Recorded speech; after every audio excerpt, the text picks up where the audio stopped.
pray. Our Father, my God, we come to you tonight, give you thanks, God, for the many blessings you bestow upon us, God. God, we just ask you, God, that you continue to be in our lives, God, and continue, God, to just do a great work. And God, we just ask you right now, God, that you bless all those, God, that may be going through right now, God. You're healing hand for them, God. God, and we ask right now, God, that all the discussions in this meeting will be pleasing in your sight. And these blessings we ask in Jesus' name. Amen. Amen. To the flag of the United States of America and to the republic for which it stands, one nation, under God, indivisible, with liberty and justice for all. We're going to run tonight.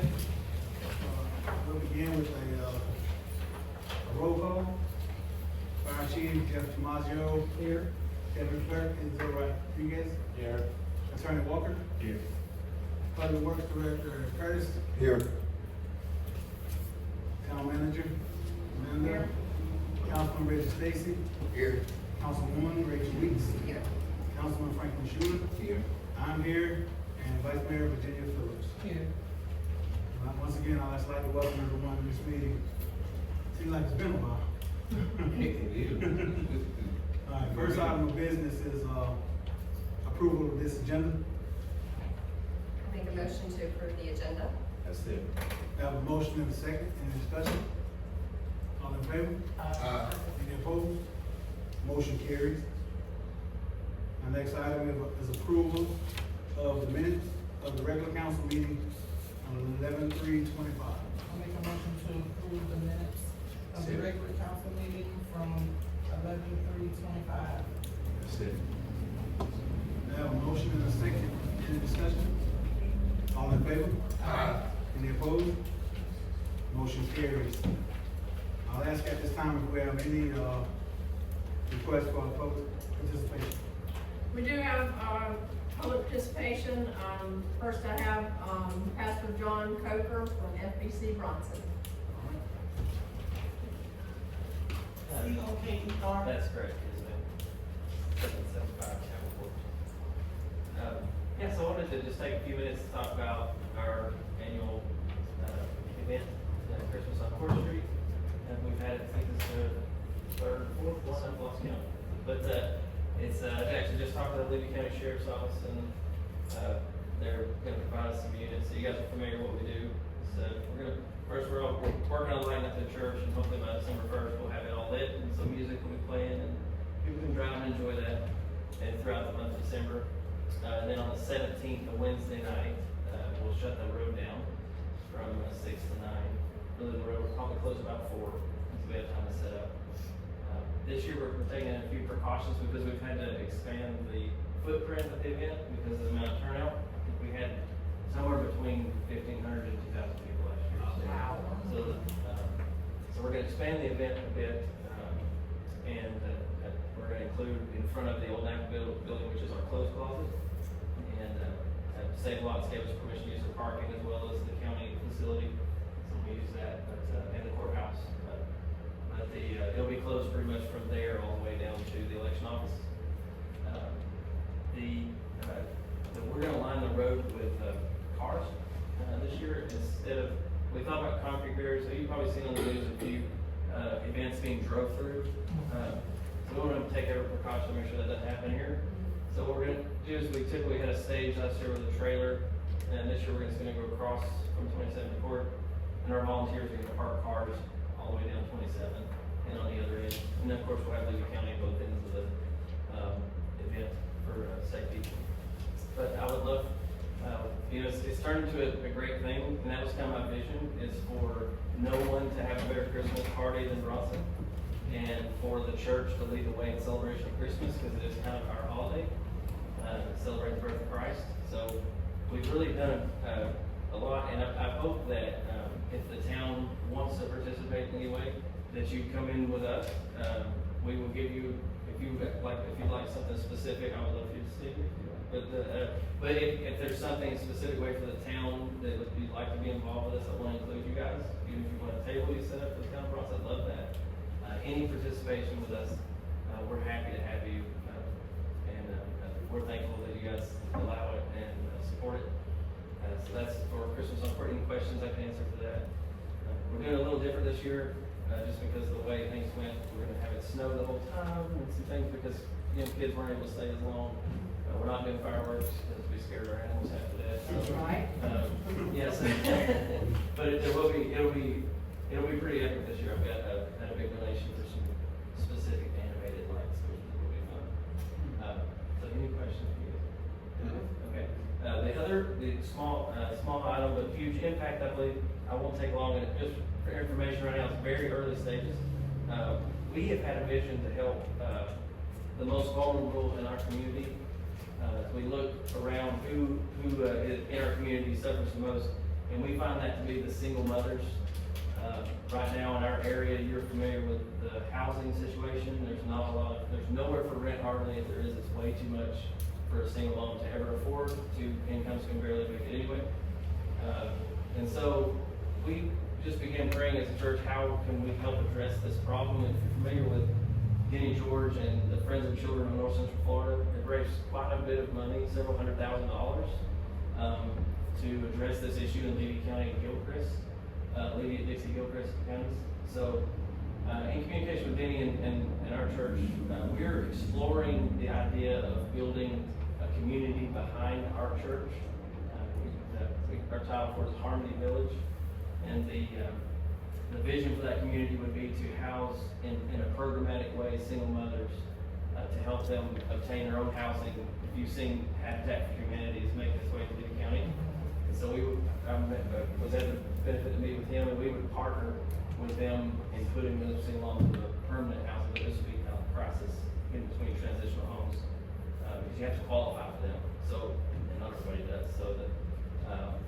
So that would be, our vision would be a lot of single moms and then retired couples, missional couples that could mentor these moms, and then some foster cottages as well. And the reason it's kind of the snowball has begun to roll on that prayer and idea is because the Florida State Legislature passed a bill, and it's called Yes in God's Backyard. And what it does is it gives the churches, this is great information for all churches, it gives the churches the ability for the county and the city to give them the zoning. The zoning is off the table for affordable housing as it pertains to the backyards of churches. So it's a great opportunity, I think, for Bronson, as we could give you a bunch more sewer bills to pay, right? and the beautiful thing about where we're at is we're on sewer, some of the only property in the area, right, that has access. So, if you want to come and talk to me about it, you're excited about it, or you want to give me some caution or wisdom, I'd love to have it. But I just wanted to play it out. I just want to say that, Another Way, Yes. which is between Bronson and Chiefland. Yes. They have a lot of eagles that go there. Yes. And that's a great place It to is. find people who are looking for that. That's Or exactly who are right. in So need. we would partner, this would be like the next step. Yes, sir. And they're always full, right? Yes, The other sir. way is always full. Yes, sir. And that's some of the issue now, the pressure on Yes, sir. them is great. So we would be like the next step. This would be Another Way, Harmony Village, independent, Beautiful. single mom. So, Beautiful. right now, we've just started a program that starts this Wednesday at our church for any single mom that wants to attend what we call Single Moms University. On Wednesday nights, we have a meal, we have childcare, and Friends of Children is gonna pay them $50 a class to attend that class for a year. Is there any information that we could get about that so that we could try to encourage people that we know? Yeah, I'll share with you the flyer for that starts this Wednesday. And if you know any single moms, please give me the Yes. information, I'll get them signed up. Yeah. That is wonderful. Thank Yeah. you.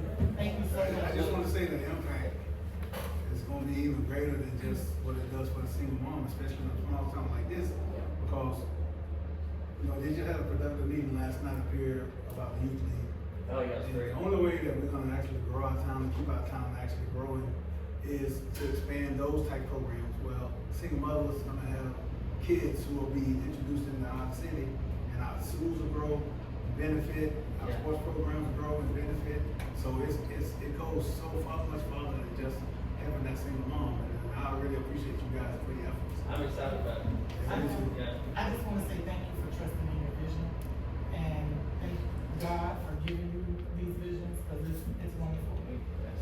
when you find, I find that when you really sit and think about it, what's the greatest need, man, everybody just is like, no roadblocks. Everybody's like, let's do it. So, I mean, proceed. We got a site plan, and I'll keep you guys informed on where it's at. Yeah, I'm supposed to travel on Wednesday to look at some models, some habitat models. Awesome, yeah, that's super exciting. Congratulations, thank you. Thank you. Thank you. Thank you. All right, next is, Miss Elizabeth. I would pronounce it, but I won't. Oh, shit. Hold on. I'm not gonna do it. My name is Elizabeth Chassoulier. Next thing I know. I actually saw when I came in that I'm big time and made my way to the agenda. Well, that's because you were brought to my attention by Councilman Stacy, but you go ahead in the public participation time. That's great, because I do have a young lady. Okay. Not to deal with you guys or anything, but, yeah. So I'm here because we have requested to use the building, this Friday on the 21st. A group of Levians, Levyites, I don't know what we call ourselves, Levians. We got together, because the county is currently working on their comprehensive plan, and, just in kind of general conversation, we were kicking around, we were wondering how many people actually know what a comprehensive plan is, how it impacts them, how these, kind of big idea planning things impact them. So we have gotten together, and we are going to start teaching classes to the community about these things. The first one is, what is a comprehensive plan? And then because the county's land use meeting is on December 2nd, we're gonna try to do a digital class, between now and then, on land use items. What is land use? How does land use impact you? What is future land use? That kind of thing. So I do have some flyers that we need to put together for but we have requested to start off small in this space. The meeting will be recorded via Zoom. I could probably teach the class, but I have requested a technical expert. His name is Michael Castillo. He was the planner over at the city of Gainesville. He has since moved out of Florida, maybe about 6 to 8 months ago, but he is still a Florida AICP planner.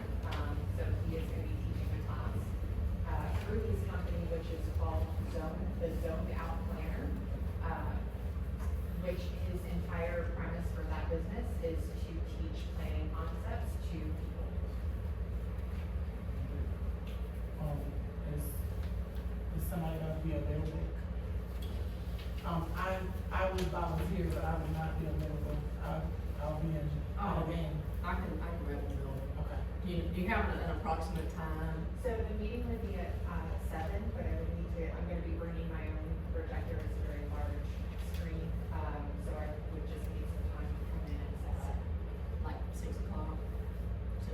Yeah, Between 6 and 6:30? Okay, and how long do you think the meeting will last?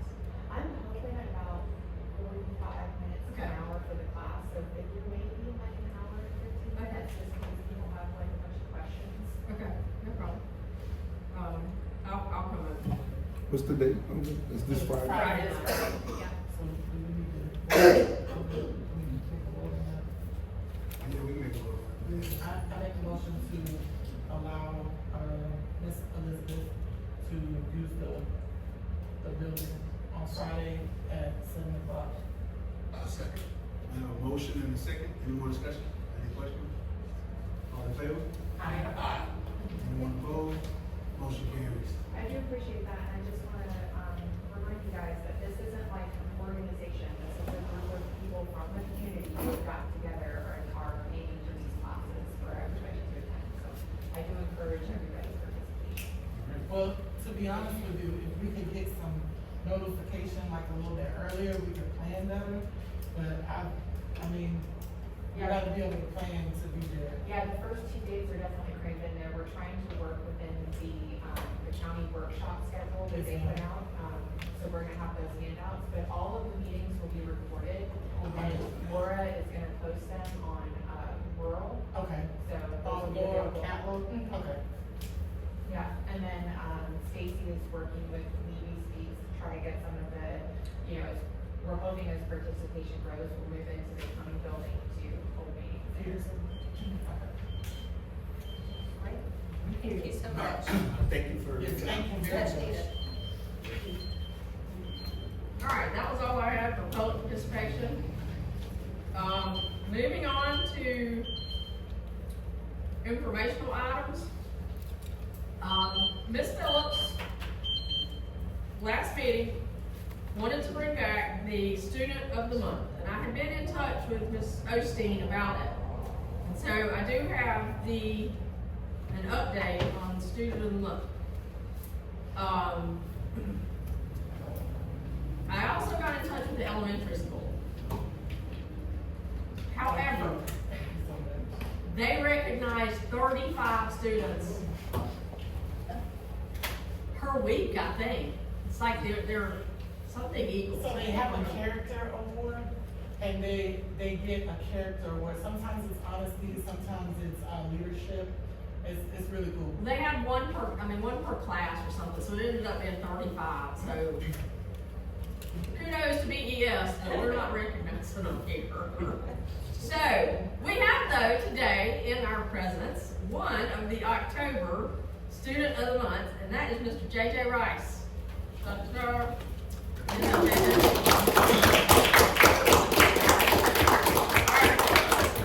I'm gonna read JJ's, what it says here. It says,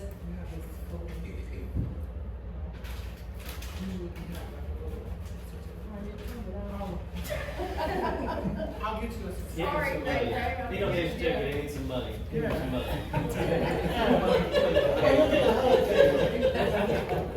I get you a certificate. Oh. One of my favorites. All right, it says, this young man is a leader in and out of the classroom. JJ encourages and inspires his teammates. He serves in several leadership roles with clubs in his class. He has been bold in sharing his faith with others, especially as a leader for FCA and the Wednesday flagpole prayer meetings. The thing that stood out to me this week was the way he stepped up Tuesday to bridge the gap while Ms. Barnes was out due to a family emergency. He and the FFA officers successfully conducted a fundraiser with very little adult assistance. He was nominated by Ms. Williams. So, JJ, what you been up to lately? I don't know, I guess basketball now. Basketball, okay. No, that's, I don't know about the FFA part.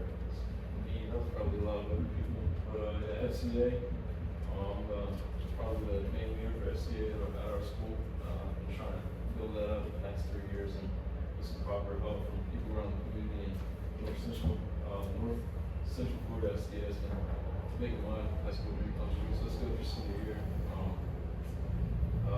So yeah, every Wednesday I started this little tradition. Now we have a meet at the pole. Trying to probably move it to the gym, hopefully, because it's starting to get cold. Be able to hear it better, but probably say around 120, 150 kids every Wednesday. That's amazing. I don't know if everyone here, knows the gospel, but it's the truth, and I want to be able to share it anyway. So when people want to be fed, I want to be. So that's what I'm doing. Super, thank you. I just want to say that if I can offer any assistance in anything, I want to do that. I just want to say the FCA is for me, my 30 years of coaching football, was one of the greatest things out there because we used to go to the FCA football camps every single year. And I have seen hundreds and hundreds of kids give their life to Christ in the FCA meeting. It's something to see. Matter of fact, I got some pictures somewhere, but of hundreds of kids, arm in arm, giving their life to Christ. And so being a part of an organization like that, man, I honor you for being that guy. And if I could ever be of assistance, I heard you say you want to feed people. You feed them physically as feeding the word. I'm your man to help feed them physically, but I appreciate what you're doing, man, and now you can anyway. All right, thank you, JJ. So, I just want to say, I have been blessed enough to be serving probably 90% of the Wednesdays that they needed the flagpole, and it has been an honor to watch JJ. He has grown from a boy that I've known probably most of his life into a very strong young man, and it is such a great sight to see. And the amount of pastors who come up there just for that one little, maybe what, 30 minutes? If that come to us and surround us, it is such a great feeling. And I'm very proud of you. First of all, we always give props to where we get our coming from. Like, he got some great parents. I've learned to know his parents for a while. I coached JJ myself for several years. JJ had always showed leadership and everything that he's done in the team. He's been a great role model for the Bronson High School. And anything that you need from me, if I can be assisted, I try to, every time I see your mom doing fundraisers for you, try to help out the best I can. But I'm proud of you, and just keep doing what you're doing, because there's the bright side for you. Yeah, I appreciate it all. Another thing is, one of the things that we, it's called the SCA, it's called the E3, it's like counter encourage, something, I forget the other one. But what it is basically tying the community together. It's the same thing, community, town, state level, anything. And I don't want to say it's all me, I don't want to take word for it, because I have a lot of help, and God's been the main source. But through I'm going to say it's spread. We have multiple Bible studies going around 6th grade. I think I'm about to start one for 6th grade. I started doing with the football team. I was playing football. Try to do it every week. I'm trying to start it with basketball, baseball, and then I think I don't know how Bronson's going to be the next few years, but I know that the kids are going to step up in leadership. A lot of people think that faith is going away, and Jesus is coming back. It does come to a Wednesday morning, because they'll see that it is not dead at all. We are very much so alive. I appreciate it. We appreciate it. Thank you. Thank you so much.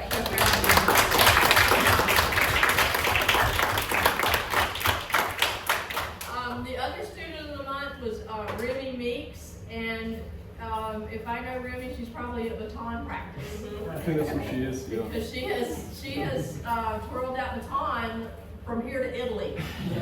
So she is amazing too. She was nominated by Miss LeMaster. The three teachers or staff were Miss Teresa Leffert, no surprise there, Miss LeBlanc, the media paraprofessional, and Mr. Jorge, the custodian. And then the teacher or instructional staff was Coach Blankenship. So anyway, that's our student of the month, and we'll get your certificate or gift card or whatever it is. Sorry about that. All right, next item is the Levy County Historical Society, represented by Ms. Linda D. Cooper, requesting closure of Pennsylvania and Masonic Streets for a chili cook-off event. And I just saw a hot mess advertising about it. Okay, that's Yeah, cool. that's what we're doing. We're requesting a street closure for picnic, which is what the town is responsible for, and I'll give it now for the county. It's going to be an event held on the 31st of January. The event time is 11 to 5. We're probably going to close from 8 to 6, and we'll do like we did last time, we'll coordinate with the county to get the cones and the street closure signs and the entire thing. We won't have to do anything. We'll take care of all of it, putting it up, taking it down. We coordinate with the sheriff's department, like we did with the October event. It went off without a hitch. It was very, very successful. And we're hoping we can do a lot of these to bring more history and notoriety to Bronson, bring our building up to par where we can open it more for people to come in and do research. We have a lot of great information in there, and we want Bronson to really shine. And I think these types of events bring in traffic, and it makes us really look like a community. Our Pioneer event was really successful. A lot of people going around and talking. We really had an enjoyable time. I was really quite surprised how successful it was. It was really a good look for Bronson. So that's my request, is just to have permission to close picnic on the 31st. I'll coordinate with county with the others. And if you need any other information or paperwork, I can get that to you. I'm just gonna say some room, I'm supposed to be a judge, I think. I've heard rumors of that, but I wasn't gonna say anything. And I was gonna see if the town wanted to have an entry, a chili entry. We can't if you're a judge. No, I can't, you know. Yeah, oh, see? I'd rather judge than You do, well, I heard your fair. So if you give me permission, I'll go ahead and get the works going for the rest of the street closures and tell Dale to move on with this, and we'll put our flyer on the county website for the tourism, like we did with the Pioneer, they put those flyers out there. So that'll be on their website as well, so. I make a motion for Ms. Lynndine Cooper to, close the Picnic Street down for the chili cook-off event for January 31st, 2026, from 11 a.m. to 5 p.m.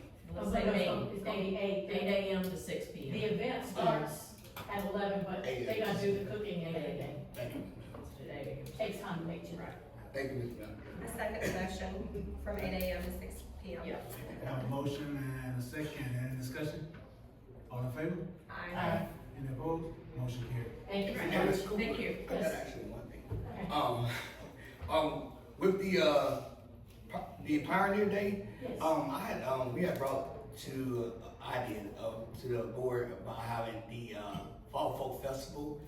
Can I get with you sometime and see if we can kind of relate that together? Because we used to have a Fall Folk Festival, and Mr. Manor brought to attention to maybe try to bring. Sure, we'll work with you on that, but we have to get with the board and all the players, I can't be, we certainly would love to work with Bronson, for sure. So just get with me or Dale, you have my information, and we will certainly coordinate whatever it is you need, Yes, ma'am. okay? All right, thank you. All right, thank you. Yes, ma'am. Have a good night.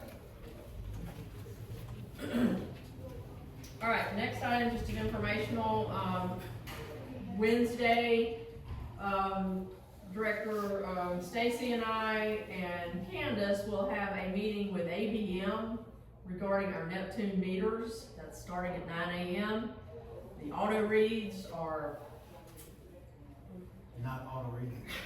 I mean, if they're auto reading correctly, Brunt's not be underwater. So they're not. Next item is a zoning change hearing. A hearing to consider a small-scale future land use amendment from timber and single-family residential to industrial, and rezoning from timber and R2, multifamily residential, to industrial of a 19.94 acre parcel located east of the section of Thrasher Drive and Weekawa Road, Bronson. Parcels listed there will be held on Monday, December 15th at 5:30 p.m. at the Dogan Cobb Municipal Building. So that is 30 minutes before our next meeting. That is the property down 24, across from the children's table, that they're wanting to rezone. Daniel. Okay. Yep. I am getting the letters out and getting the signage that's needed for that. And it'll be up and out in plenty of time. All right, that was all my informational. Moving into regular stuff here. Personnel matters. Town of Bronson employee Russell Mitchell would like to sell back 40 hours of leave. He has also been required to take off 56 hours of leave. You have the numbers there in front of you. Okay. What do you mean he's okay? Yeah, he's okay. He doesn't He won't ever take a vacation unless you make it. He was required, so.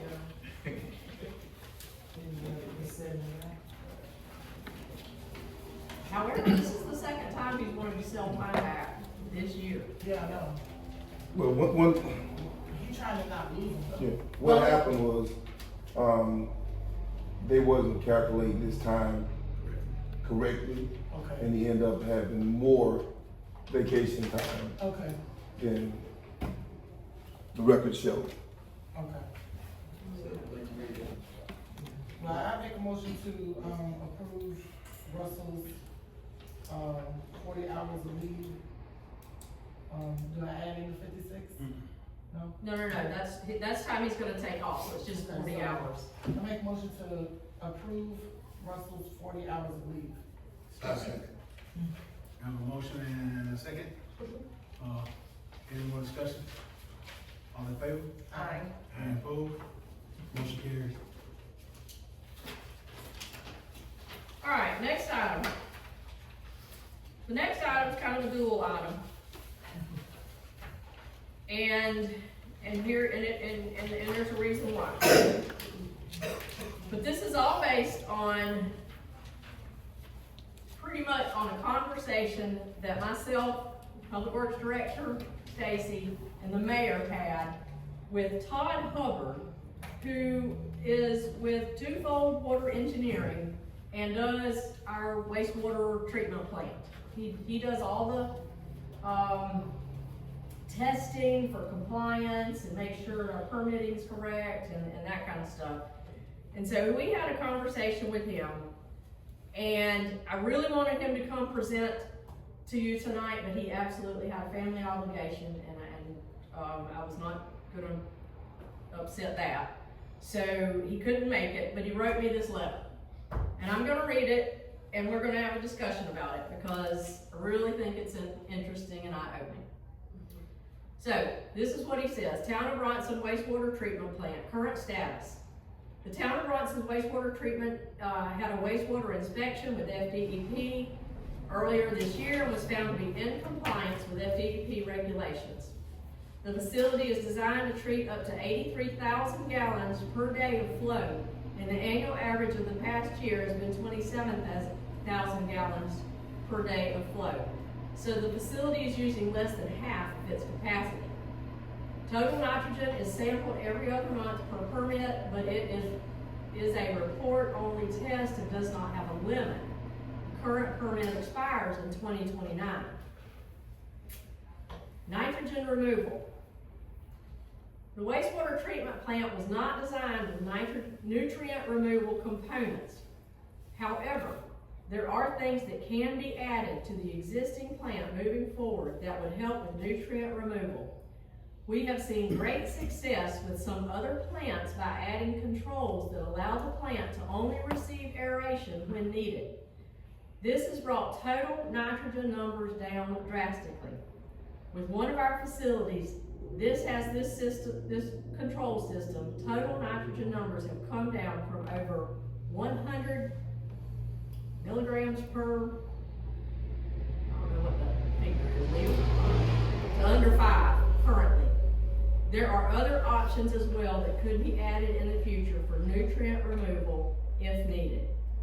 Overall, the Town of Bronson wastewater treatment plant is in good condition, but as the same as any WWTP, continued annual maintenance or repairs will be required.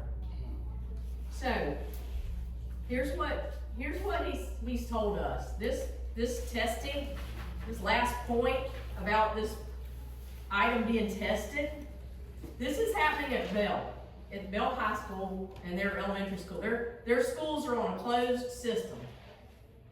Okay? Their capacity is actually higher than Bronson's, even though the whole system is not as big as Bronson's. But this technology that they're using is pulling out so much nitrogen, they're just astounded at it. I mean, that's literally what he said. That they're astounded at how much nitrogen they're pulling out. The retrofit or that technology cost $15,000. That's it. And you know, you're thinking about a 95% reduction in the amount of nitrogen, you know, and that being reduced in that system. And I'll be honest, it was a wait. It's still a wait because we still have a decision to make when it comes to W3C and some other things. But a lot of pressure come off Bruce. I'm just going to be honest. When I heard this news, because it's big, it's real big, and to somebody who might not know exactly what's being talked about, it's humongous. Because the thing that I think, for me anyway, that had me compelled, to stay where we were when it came to W3C was the new sewer system that would comply with state regulations that was gonna come down on us in the next 4 years, 2029. Him telling us this tells me that we got other options, and it's definitely something we should definitely consider. You always want to be a good neighbor, you always want to help others, but you also want to do what's in the absolute best interest of the people you represent, the people that voted you in to do your job. So, big news. It was like, I used to lift a lot of weights when I was young, but I ain't never lifted nothing off me this heavy. I mean, just because, people don't understand the decision you're making when you got 80-85% of your constituents thinking, this might not be the best thing for us. So big news, good news for us here in the town of Bronson. The fact that we could possibly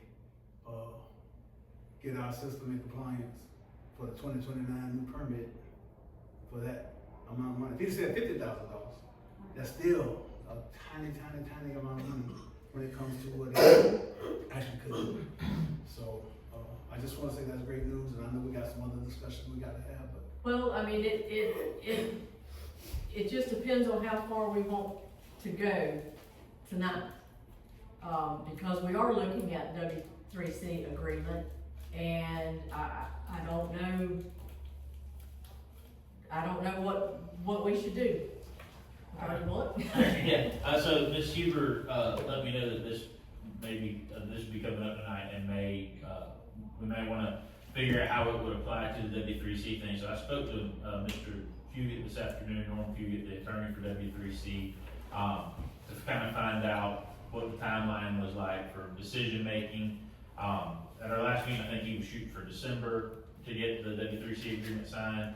Now it's gonna move to January, they're trying to get it signed by then. I think he does wanna get it signed by January, for the state revolving fund loan, from DEP. He wants to have, I think for that to be accepted, it would have to be, done by the January meeting, entered into. I know at our last meeting, the big concern was how much cost we have going forward to figure out the W3C stuff. I reconfirmed again, zero cost so far right now. I asked about, I think you guys remember we talked about the off ramps at the 60%, 100% of the design phase portions. Anticipated cost getting that far, so we could see, if we stayed in for now, how much more cost we'll be looking at getting there. He says the grants have already been approved for those. I forgot the exact number he said. I think one for 200 and maybe one either approved or almost approved for 300,000.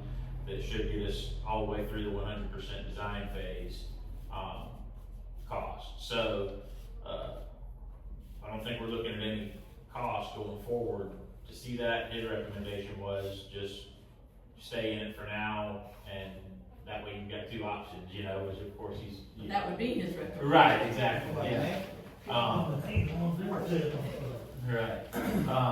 So anyway, so that was just and there was some more information I got. I don't know how deep you guys want to get into W3C stuff for now.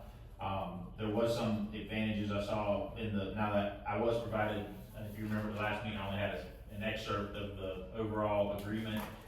He did get the rest of it to me.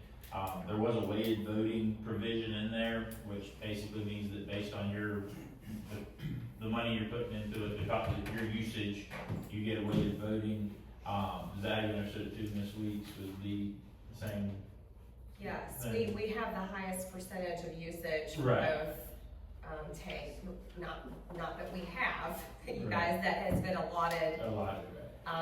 in future talk. If that stays as it is, Bronson was at 51%, which would be Right. obviously a nice voting bracket there. He reiterated again, I told him the costs were the concern, reiterated again, there would not be a guarantee from the town of Bronson to provide any funds other than just the revenue from the meter. So the risk is the cost of the water and wastewater treatment, but not any other guaranteed financial obligation beyond that. And just so you guys are aware, We have a meeting tomorrow. One of the things when we come out of the meeting, the way they've been proceeding thus far was under a guaranteed take rate, which would be that each member guarantees to take X number of gallons at X number of dollars every year. I think there's someone from Cedar Key that's really not liking that idea, wanna change it to a kind of a pay for what's used type rate. Which I think Norm said that, you know, the W3C will have its own loans that have to be paid, so, if you're gonna do the pay as you use type thing, you're gonna have to, have frequent, you know, price adjustments to make sure that you're collecting enough to make those loan payments, but, I don't know if any of you have any other concern, a position on that, or any other concerns you want me to bring up tomorrow, or something different. So my thing is with that, the use rate, right now, we're at what, 40% capacity rate with the water, 45? That somewhat? So technically, having a need for the water is not even there for us. And I know a couple people that went to the beginning, it was like, well, you don't get it if you don't need it, but it sounds like to me, in order for this to work properly, we'd all have to be 100% bought in, water and sewer, in order for it to work properly. You couldn't say, okay, well, we don't need your water. We'll take the new sewer plan and take care of sewer. I mean, that's just kind of where I'm looking at, kind of the simplest way, but. The way it's written, I don't think that would be an option. That's what I'm getting at. I didn't think it would either. It's sort of well, if we sign the agreement, then it wouldn't be an option later, you know what I mean? But Right. if we say before that that's all we wanted, then we could do that. But then if we change our minds later, then we would have to buy into what they have already got going on. So that really wouldn't be the best option to do. I mean, is there a downside to getting out Now, now? you lose the opportunity, I think. I'm not sure that the whole project would crash at this point. I mean, I'm not saying that for sure, but I think it's a possibility that if Bronson was true now, it might. Do you agree, Ms. Lee? Oh, it would crash. Yeah. Because they need the property. Right. If we got out, it would be done. And honestly, if we did get out, setting myself aside from the council, I would still personally, as Rachel Weeks, I would help Sue Colson and I would help Otter Creek.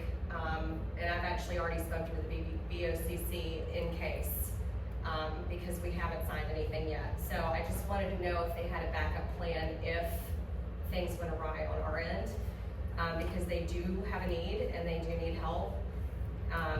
But as far as our city goes, we have to do what's best for our city. And I said that from day one. If it doesn't make sense, then I would have, you know, we would all have a choice to make. But I would have my own opinion on that, if it doesn't make sense for our town, and if it would be, if it would hurt us financially.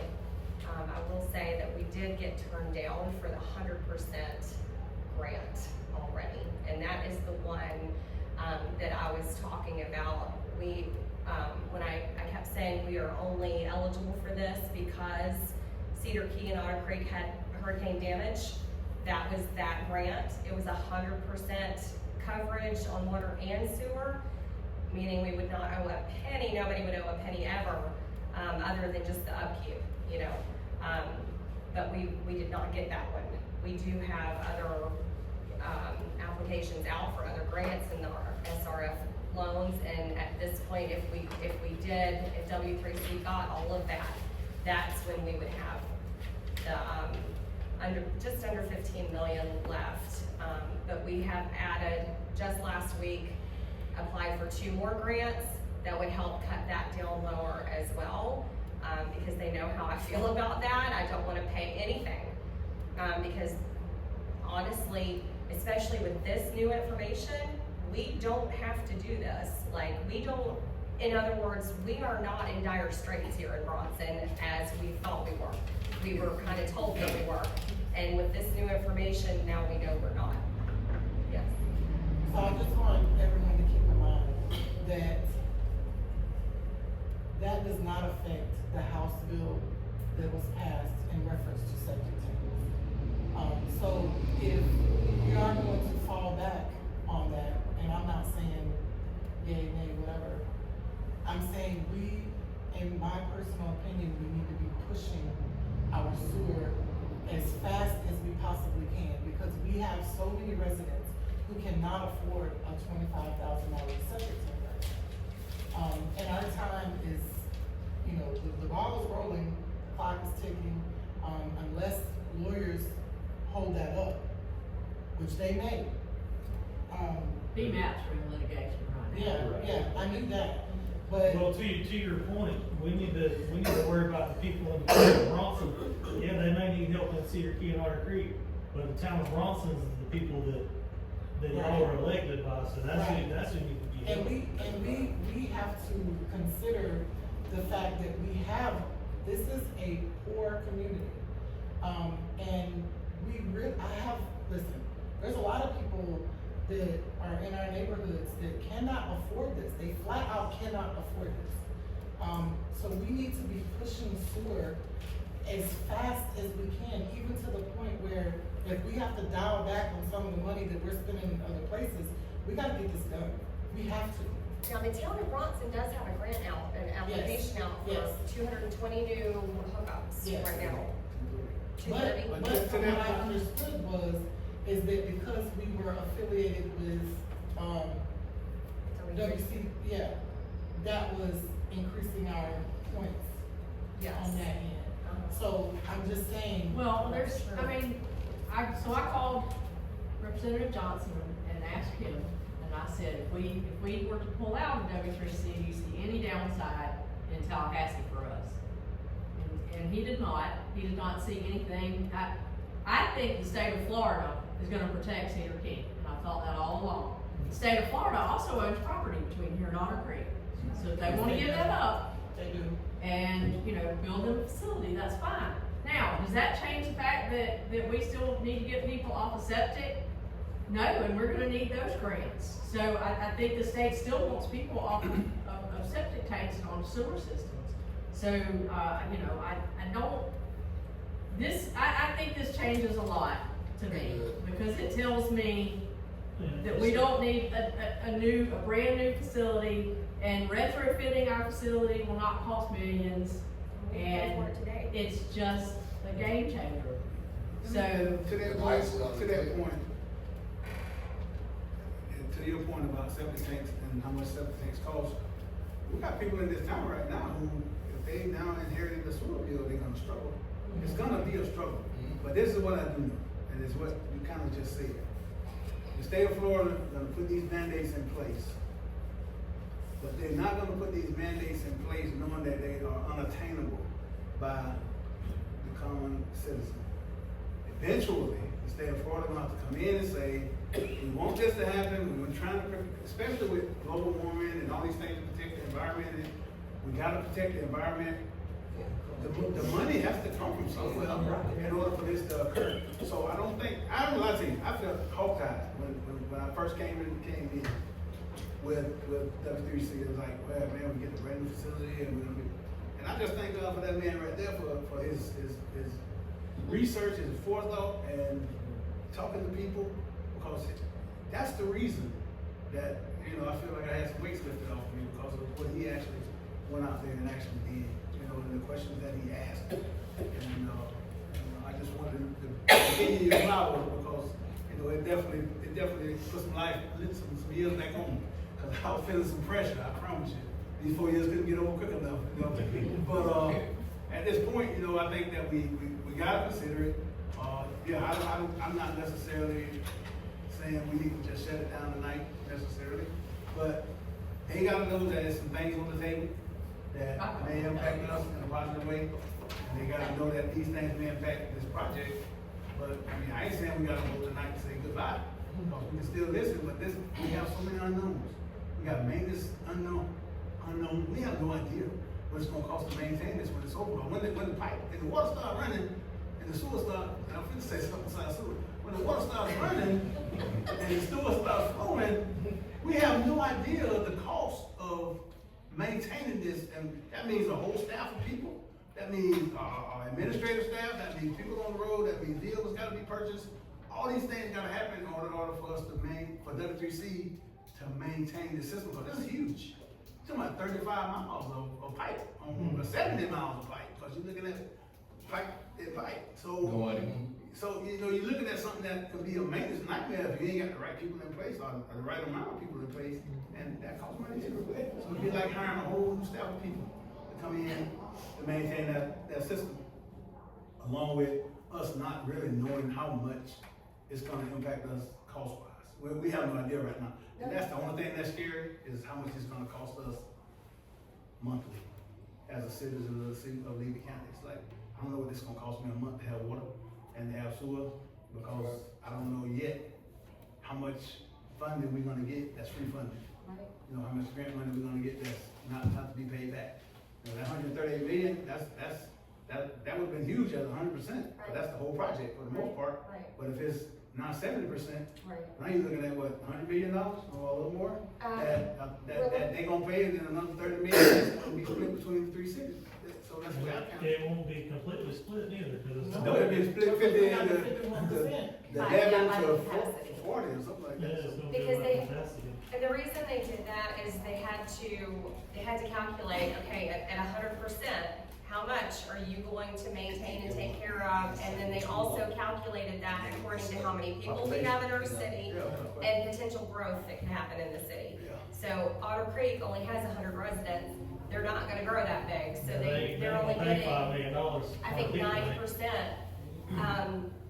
But no, if we get everything that has been applied for, it would be 100% of the water completely paid for and 85% of the sewer. In addition to the other two grants that we applied for, then that would cut it down to probably 82%, or yeah, close to 80% covered.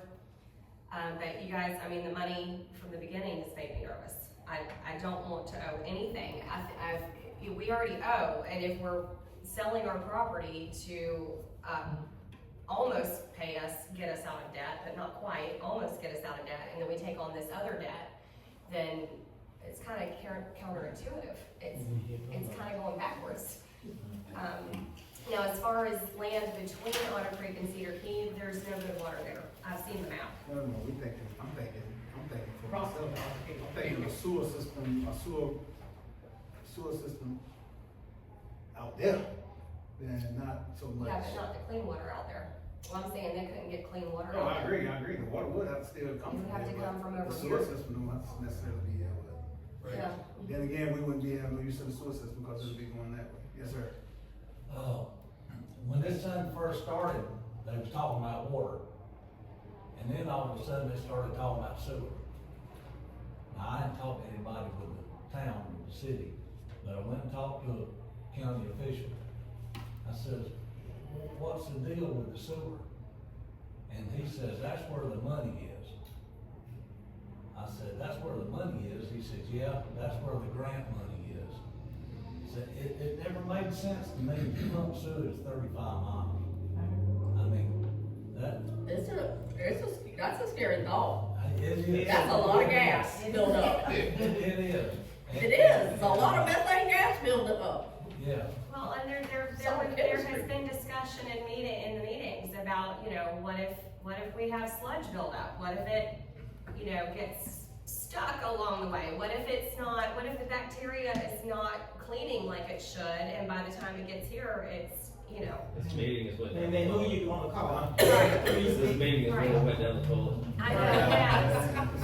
The engineers assured us there wouldn't be any issues with that, but, I think they taking too many risks myself. yeah. Is there a certain amount of time that we have to, before we can get out? Yeah, I mean, yeah. In January. Because you don't wanna be procrastinating time and then get stuck in it, get stuck in it. Especially, you know what I'm saying? Yes. And so I think that we probably need to have a meeting amongst ourselves and come up with an agreement and. Well, we basically have 3 chances to get out. We have 3 chances to get out. It's now, or it's at 60% of the design phase. Now, that's not construction. That's the design of where the pipes are gonna lay and all of that, okay? and then we can get out at 100% design. Once they start construction, if we have not left, we are in.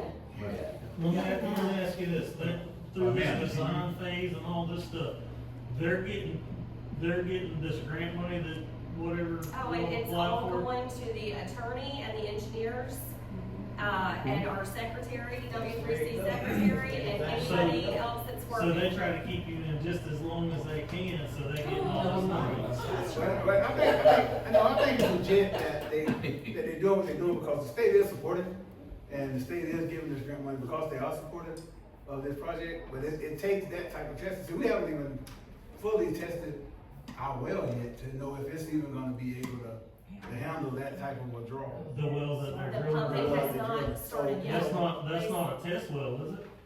It's the It's test the well well. they're gonna test in order to see if.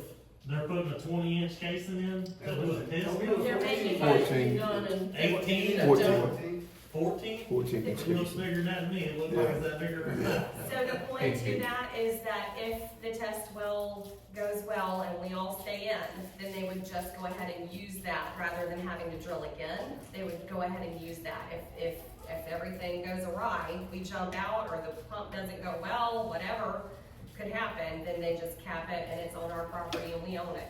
We own the new well. That's what I was fixing to Oh, it's ask. ours. It's If we Bronson. go out, what happens?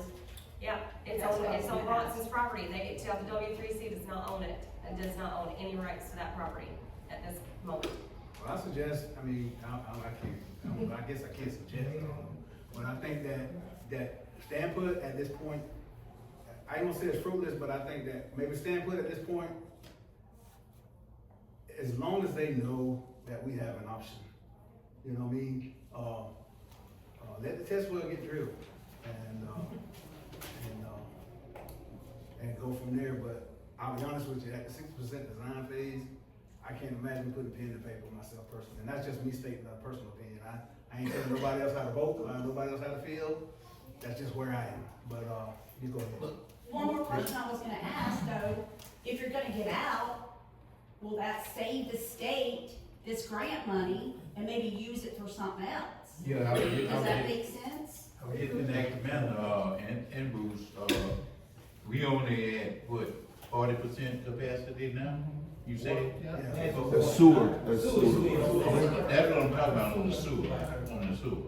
And it's only like maybe half of the town, or that's has sewer.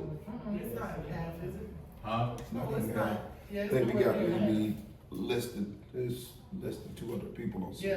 Yeah, it's nowhere near half. It's no near, not even I half. wish it was. No, I probably a wish it quarter, was. probably a quarter. So, Yeah. you need to figure out how much capacity, it'd probably be hard to They've figure out done how much that. capacity we would use if everybody was on sewer. Because once we get to 75%, I think we have to have new plans and new ideas or whatever. But I can see, I think we better off like we is now, you know. What That was happened I would say, I don't know about to the that. grant that Sue was writing before she left, the $20 million grant? Have you seen anything on that? That is from Swanee, right? Well, I don't know exactly what it was, but it was actually, the $20 million grant was actually gonna give us money to actually do sewage, to put, septic tanks in. So that was a grant being. There you go. $20 million. Had it come across anything? Yeah, it was well in the works. Yeah. Well, I take that back, I didn't see it.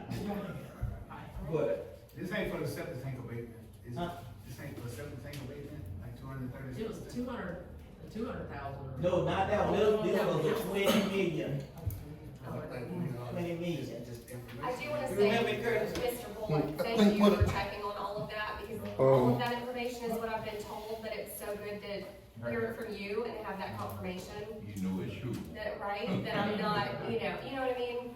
No, I understand, and I appreciate it. I'll be honest, some of it is what, some of what Norm was telling me isn't, not that he's lying to me, but it's not what, we need to make sure the contract reflects that before we sign it, so, Right. that's what I was kind of. Yeah, I'm nervous about signing. Right. So we got 2 more meetings in December before they want the agreement signed. Right. So we could say, make a decision one of those meetings, or if we assign the agreement, we're in it until 60%. Right. And, Which won't affect us, So, it wouldn't affect us financially at all if we did stay in. so I do think that we need to try to stick closer to our agenda with these conversations. And kind of limit some of the things that go off, because sometimes people get quoted for saying certain things, and it's just really, so there's some times where it's better just to have a conversation, like a voter have a conversation with a councilwoman or a councilman and get their information from them, but, because we don't need any misconstrued, languages. Maybe I'm missing stuff. Yeah, 'cause the last meeting, it kinda went dry, it kinda went left, and I'm just trying to make sure that it doesn't do that tonight. No, yeah, we're not. Well, we just talking about the sewage, that is on the agenda, the sewage, and this is the time when the citizens come, that we bring it to you all our concerns, and you respond back to us. We pretty much stayed on script, I think, tonight. Yeah. I don't think we've fallen off script any at all when it comes to what we're talking about right now. Anyway. Was doing the test make you stop? No, and I keep forgetting what I wanted to say. If we are awarded the grants and the SRF loans, we are not responsible for them unless we actually accept them. So they can say, yes, you've been awarded, but if we don't accept it and take it, then it's still their money. And that's important to know, like we are, you know what I mean? So we're not gonna have to pay anything back or whatever if we do get out. Oh, and one last thing, we will know about a lot of these grants in mid-December.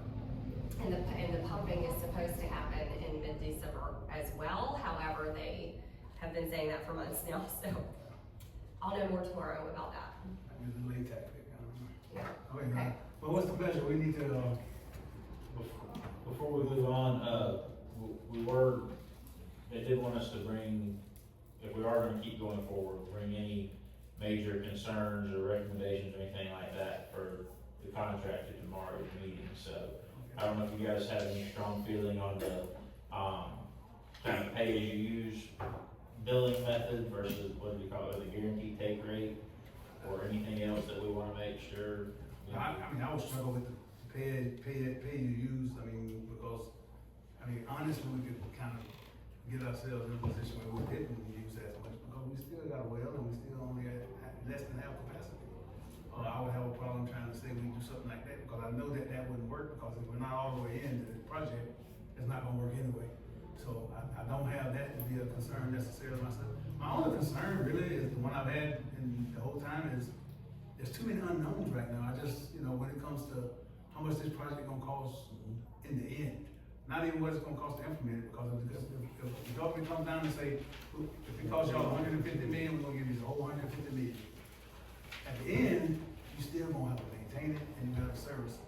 I just wanna know what the service is gonna cost. If it's feasible and affordable, then let's roll, because now we just have 2 other cities or 2 other towns, and we got a nice facility being built to handle our waste and, over water, but it's just too many unknowns. We don't know if the well gonna work. We don't know if that well goes to draw down like this. I go to some ponds and stuff I used to around here. A lot of these ponds are just drying up because of aquifers taking a hit. So I just want to know what kind of impact that might have too. So it's a concern all the way around, and there's so many things we don't know about. I'm comfortable, getting into the middle of the month, to kind of see where things progress to. If we still hearing we're gonna do it or maybe do it, we ain't got this yet, or then it's probably time for us to step away, because they in the same boat we in. They can't move until they get funded, and we can't move, and we won't move until there is some funding. So if you wanna do it, maybe go to the middle of the month of December and see where things are, I'm cool with that. But we definitely don't wanna get into a position where we stuck. I don't wanna get stuck. I personally don't wanna do this myself, but I don't wanna get stuck. I don't know that we're gonna hear the news we wanna hear to make this a feasible project. I really don't. have issues with some of the information changing from when we first started talking about this, and then I also feel like maybe running into that pipe during testing was a higher power telling us not to do this. I mean, hey, I take God, I take signs from God. I promise y'all I do. They had already gotten what they needed. And that's why I've asked several times to show us some videos or documentation of other towns that use the same thing and they haven't shown it yet. Yeah, Polk County is doing it. Polk Yeah, County's doing the Polk County's entire. their big They did it example. right there in Fannin. Yeah, Same and they've done it in company. Fanning, they've done it a lot, but, you know, and sometimes it works and sometimes it doesn't, and that's also scary. I will tell you, from me personally, I don't wanna sign this if the pumping has not been completed. So that, they need to get on that ASAP, if they want me to consider it. Okay, so we can table this action, I don't know if we can table this action and, you know, get into the middle of December and see where things progress to.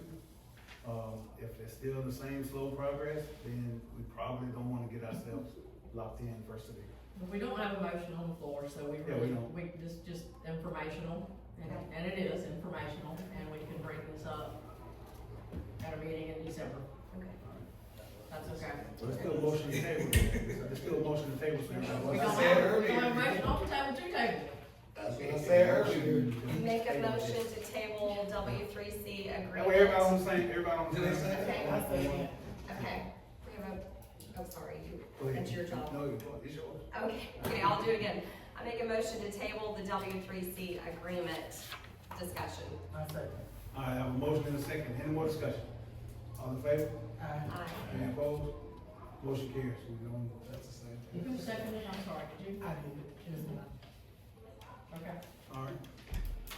Alright, next item, this is just informational, Duke Energy.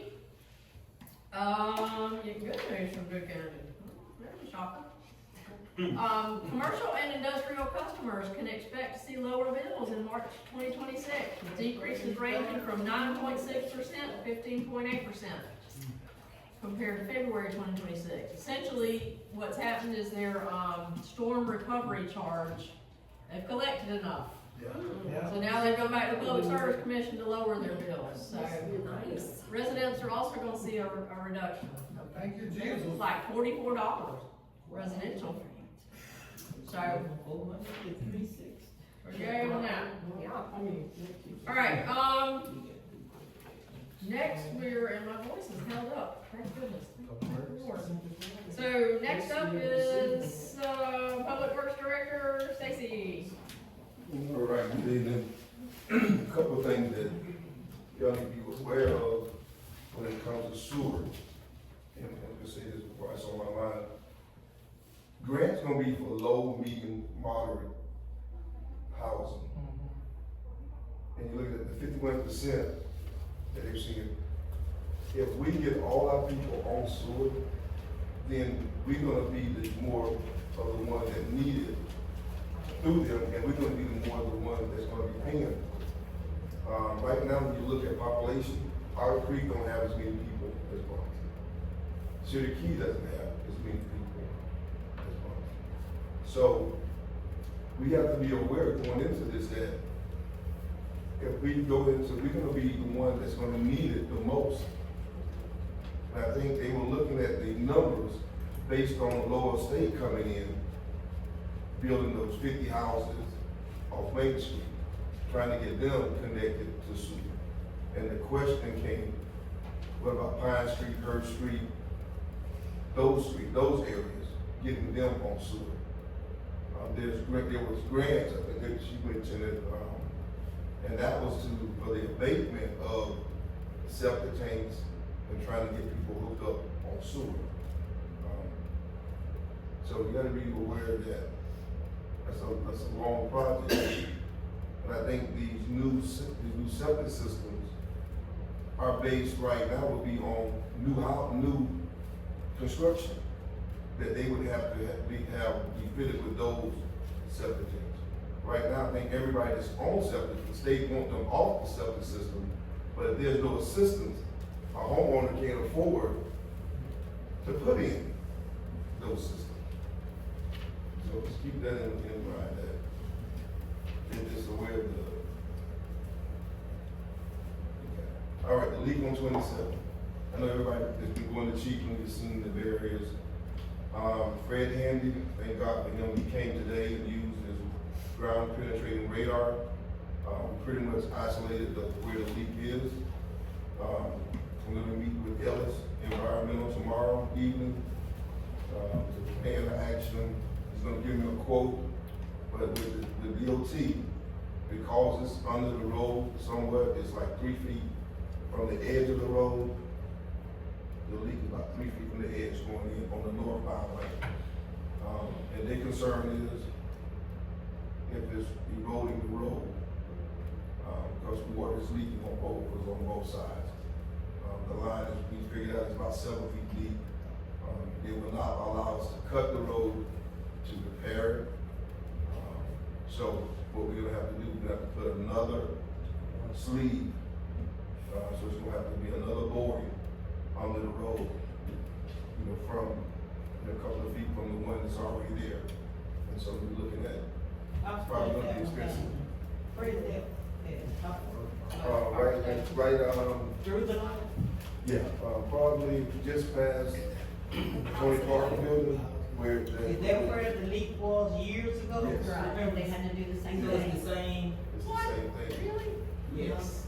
That's been 15 years, about 20 years. Rural water came out and that's how we were finding it out. So, You won't even dig it deeper? this time, I don't think they put it in the sleeve. Okay. I think this time they're gonna require us, the line to be put in the sleeve. So it may be a little bit more expensive, because now you have the 2 piece pipe. Probably about a 10-inch pipe for the 6-inch pipe. Lord, if something happens to it in the future, Yeah. you pull it out, stick another. They do it then. And, that, and then when you dig it up, you don't know what you're gonna find, it could, but from my knowledge, they had required. So that'll be, we'll have to contract, we'll have a whole deal, contract. Because now it's a timely matter, so, and I think it's a little bit far-fetched for our staff to do, dealing with DOT and the specs that they're gonna require us to do. That's gonna be required, because it's, and then it's gonna be water, so the water table is so high right there, so once you get 2.5 feet deep, it's water. And on that side of the road is a retention pond, I guess, where I was told several different things that they didn't find out it was leaking. They was losing like 6 million gallons a day when that leak occurred, and they didn't look in that pond, and it was filling up the pond. So, and then we don't know what we're gonna run into. So this is my thing, if we're gonna fix it, I want it to be done so we don't have to worry about it anymore. So that's the direction I'm going. Even towards the valve. And I think, it's kind of, you can read between the lines. But hopefully, we'll fix it. It'll be fixed, won't have this issue. So I will have a quote tomorrow, and I can send them a quote once I get it. Yeah, I just can't discuss it. Right. I'm gonna be meeting with Stacy from DOT in the morning to do the emergency, ticket, to have it done, because they want it done, and I can understand, they want it done as quick as possible. Yeah. Because the potential of what can happen if the road is eroded. There's 4 spots. When you drive, you have the white line, it's probably about a foot in the lane, northbound lane. So, it's like 4 spots there. It's definitely, And we're gonna have to cut off water, people's water for a while. and that's the next thing. probably about 9 people gonna be affected. So, once I find out when others can do it, we'll notify, everyone on that side. That would be several businesses, the county, 2 residents, 517, 491 will be affected by the water control. But hopefully, it may not be within 6 hours, 8 hours. But that's if everything goes well. But doing another board, so the worst case scenario, they could be without water, maybe 18 to 20 a day and a half. We're gonna look at the option, what I talked with Stacy in the morning, to maybe try to do it, on a Friday, because the county is closed on Friday. So, but other people are still open. So either day is gonna affect something. What's convenient to you, and, if we ain't got a 9 to have to worry about taking care of, we'll make sure we do that. But just do what's convenient to you, we gotta get it done. So, appreciate everything. All right. Thank you. Thank you. Chief DiMaggio, who will have to come to town hall and go to traffic. Fire station's gonna be affected. I do. Make things a little more interesting for the rest of the night. Okay, I guess the first thing, just wanted to, last meeting I mentioned that I needed the attorney to look at a few things, just to make sure that we were on our things, so I think there's more information on that, just want to let you know that we'll be looking into that, so. It's nothing big, but it's just, the way things were done in the past, I'm trying to get some updates done. And I have questions whether it's actually what's supposed to be being done is being done, payment wise. I think we're bouncing on the edge of not being there, because volunteers can only get a certain percentage of a normal thing was, and the way it's set up, it kind of looks like they're getting, it's sometimes possible double payment for the same thing, so, I rewrote those new rules and want to make sure they're in line with all the new statutes and things like that, so we'll be looking at that for me, just for information. One thing that's come up, you all give me permission to get the old squad fixed using money from the truck assembly that got wrecked.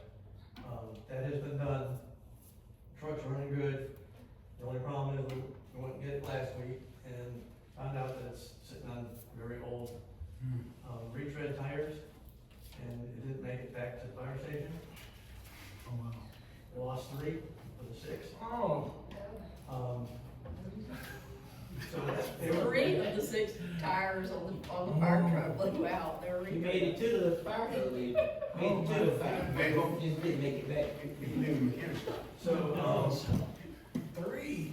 I know my law was I was supposed to have retread tires on high-speed rated vehicle, so that was another concern I had. I kind of overstepped things a little bit and replaced all the tires for about $2,600, a little over my limit. I just wanted to fess up to it. We had to do something. The cost of the repair was about 68 out of 74, so I went over it a little bit using the money just to get the truck back up and running, and it's good to go. But,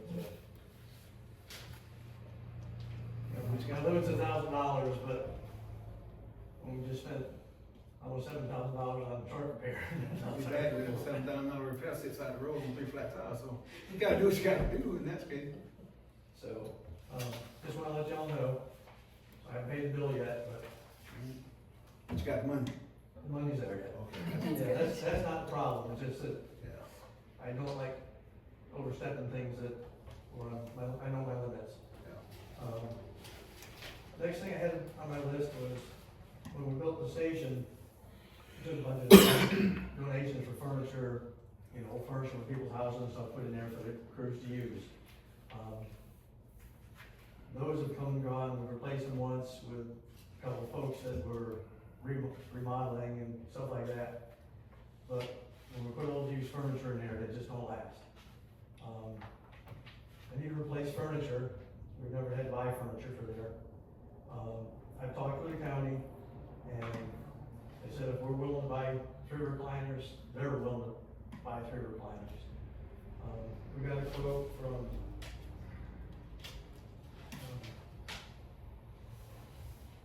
all Florida distributors, I guess is the one he's using for this, Jason Kennedy and Chiglin and Beasley. And it's about $2,000 for 3. But these are the big man chairs that he thinks that they're not gonna be able to destroy. It seems like the footrests and stuff on regular residential furniture just doesn't stand up to those guys. So I wanted to kind of get your feelings on that, whether. Actually, a little bit less than I expected, to be honest. Yeah, he gave us a pretty good price on it. Yeah. I guess, and I'm okay with it, you know, Yeah. but the only thing that concerns me, and it always does when we talk about getting quotes and bids about different things, is if we only get one. Right, I mean, I ain't got no problem if I got a person that I know gonna give me quality stuff and a good price, I ain't got no problem doing that, but even if the other couple of quotes that you get are a little more inexpensive, but you wanna get the best product, then you still can do that, but it looks better. Sure. When it's more than just one. I know when I first started coming to meetings, there were several things where it was just one bid, and it's like, man, it's kind of dangerous because, you know, you find one little relationship in there, and now you got somebody looking at you crazy because it's like, well, why did you do that? You know, so, and that's all it is. I have no problem whatsoever. Yeah. Well, the whole reason I brought this was just to kind of get the feel for whether it was even possible. Mm-hmm.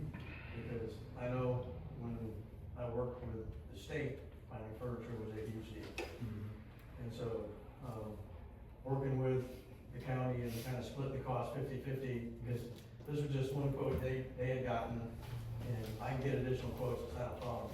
But that kind of ties you up when you're doing it in unison with them. So if that's the case, it probably wouldn't be necessary because you're doing it kind of in unison with them. But it's just one of them things where, for me anyway, when I get ready to buy something, I just would much rather have a couple of people, and this is what I got, this is what I come up with. You always gotta compare apples with apples, too, not apples with That's oranges. right. Exactly. Yeah, because I mean, I looked at some of the stuff, and furniture made specifically for fire departments, you're looking at $900 a chair. All right, yeah. You know, and so, I mean, I don't have a problem getting additional quotes, but I didn't know if that was something we even want to entertain. Or if we needed to hold a fundraiser somewhere or something, you know, just. I only say that because of this, but if you're buying something in the county, then that process probably has already been done properly through with them, so I'm okay with that, but it's just one of the things, and I'm just bringing it to your attention tonight, because we're gonna always be buying stuff, and I just would like to be able to know that we above board with everything we got to do when we purchase something. Yep. That's all. No, I'm perfectly fine with that. Okay.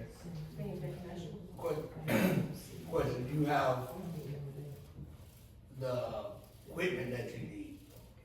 Like, you say you had needed some equipment before, so, do you have all the equipment that you need for your crew?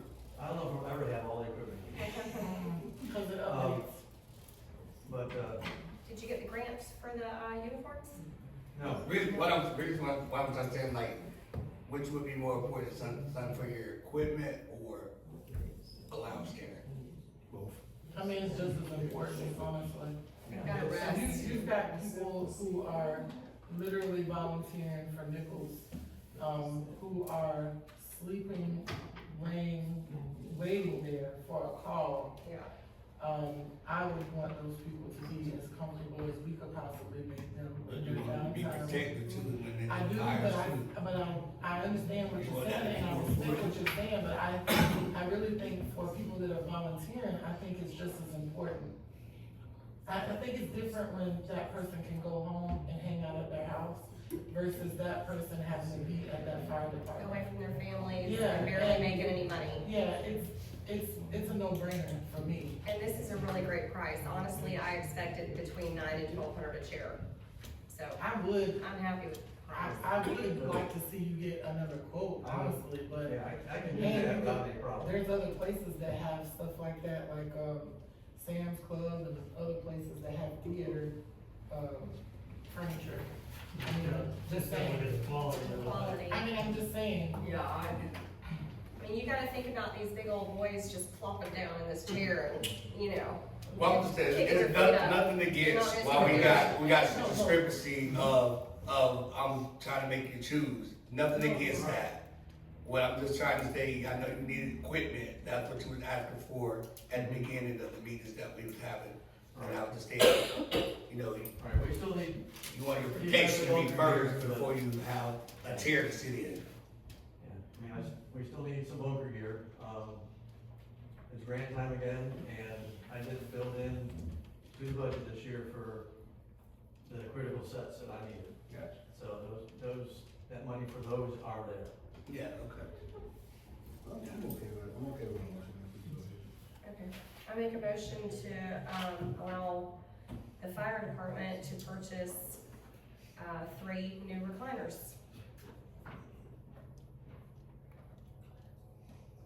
I second, but I would add that to go in with the county. Right, along with the Oh, I did that. Yeah, I would add The that. county also purchases 3 Yes. recliners Yeah, for a total of 6. I second, yes. I have a motion and a second, any more discussion? All in favor? Aye. Any opposed? Motion carried. Alright, Last. Did anybody get a chance to look at that Sam Goose system? Any comments, concerns? no, I'll trust your judgment, if you feel like it's, Yeah, I'm still pushing numbers around and stuff like that, Yeah. but, just curious. I look at it, but like I say, it'll be kind of on you if you thought it was the right thing, and if you came and said that in front of us, and nobody else is gonna be able to question it, so I wouldn't be able to. Okay, so one last quick thing, we had a project going in the past that kind of fell through, for privacy petitions for the bunk room. We've gone through and our previous permit person had waived the permits and stuff like that. With some additional restrictions and things kind of drug out, and the county was gonna help, but that fell through also. I didn't know if it's something I could still pursue. And we've got mixed crews over there with EMS and everything like that. Right now, we just have sheets kind of hung everywhere, kind of a ragtag a little bit, in my opinion. But, they're just temporary partitions, gone through and checked all statutes and checked the sprinkler companies. We don't have to do any modifications to the building, they're just temporary partitions. It's about $5,000 in materials.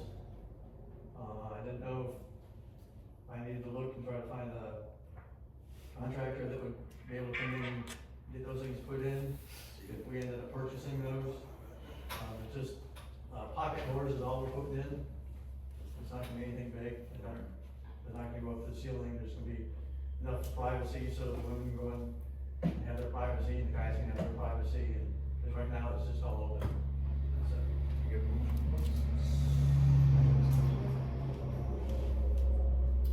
Well, you had a question, do you need quotes for workers or So he just want already- permission to do it? Yeah, this was already approved Right, previously, it was right? approved previously. Okay. The county was gonna have county was gonna hire somebody to put them in. Mhm. The whole project back then was just under $12,000. Okay. I researched and got prices from 3 different companies on pocket doors, and it was just under $5,000 for those. Since it wasn't, they're not really permanent walls or anything like that, I didn't know if it was something we could do in-house or have county workers do in-house. Or if I need to hire a contractor, since county permit stuff is all different now. I'm just trying to look for some direction on where I need to go. But the county's doing their part. Well, no, we're splitting the cost. Their contractors moved on, so, when they had originally for that, because of the issues with, the previous permitting company. So we want permission to seek a contractor to come in and. Yeah, I just need to know if that's the way I need to go, or if I need to go through the county and get another county waiver for permits to get this done, since the first ones were waived and. Well, I would talk I'm to just looking for them guidance. and get the waiver first, I think. they do share the building. And they have taken over our permitting now, so I wanna make sure that we're doing everything correctly.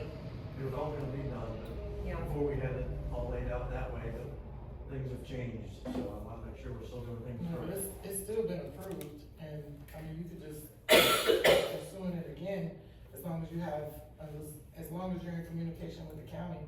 And Right, you're- well, I'm gonna go back through the county and I talked to their maintenance supervisor and all that, so. Is the price still the same? Well, it depends on how it gets done. If it's county labor, or we do it, then we save that money. Right now, we're looking at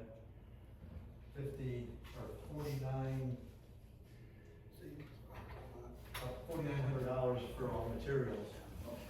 And then, of course, you know, when you do contract work, you pretty well double the price of materials for your labor.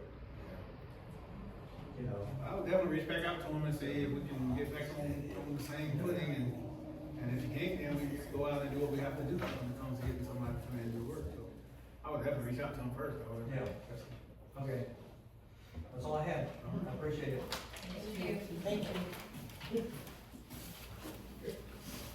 Is Attorney Bullock. Alright, just a quick update on a few things. One, been talking to the attorney for Municipal on that tower easement issue. They initially sent over an easement that I didn't think was written very favorably for us, so I kinda highlighted some concerns. He sent over a revised version Friday afternoon, so I'm still going back and forth with him, but we'll have something to sign the next meeting. A quick look at that one from Friday, looked like he had pretty well addressed most of the concerns. I just wanna take a little more careful look before I put it in front of you to sign. Ms. Huber, when I first came on, had mentioned something, about the, I guess there was a sign in the park that said no firearms allowed, and she wanted to know with the recent update from the courts on declaring, you know, open carry and all that, if that sign was in line. I did a little research. There's statute 790.33. Basically what it says is that the state is the one who sets the rules on when someone can carry, you know, possession, use, sale, transfer, taxation, manufacture, ownership, etc. of a firearm, but it does include possession. It says that the state is the authority on that. The state and federal governments are the authority, and that any laws they have preempt local laws. So I think that that sign probably should be removed, and I think it might have already been. But anyway, I'm sure that we can have an administrative rule prohibiting carrying a firearm if it's legal in other public places. Last was just social media guidelines. Ms. Hugh and I were talking about that, setting up, I think, you know, town boards and stuff, some guidelines on using social media, and, you know, just posting, you know, what people are sharing online, that sort of thing. We came up with I have a draft that, just kind of a rough first draft. I sent over to her the other day.